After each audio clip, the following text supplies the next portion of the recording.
जयराम जी, आमेट उपखंड मुख्यालय पे और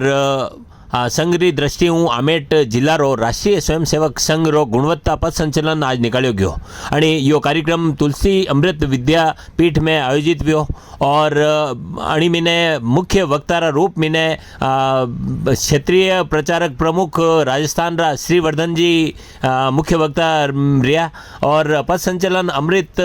तुलसी अमृत विद्यापीठ प्रारंभ वही ने पानी की टंकी मईराम मंदिर और खादी भंडार श्रीराम धर्मशाला रेलवे फाटक शीतल गेस्ट हाउस रेलवे स्टेशन थानारी डाल और पन्नाधाय बस स्टैंड लक्ष्मी बाजार वही ने गांधी चबूतरा सब्जी मंडी वेतो लोगो गांधी चबूतरा वही ने अमृत तुलसी अमृत विद्यापीठ परिसर तुलसी अमृत विद्यापीठ विद्यालय परिसर पहुंचो। यह खबर माधु सिंह जी अपन लिए भेजी है।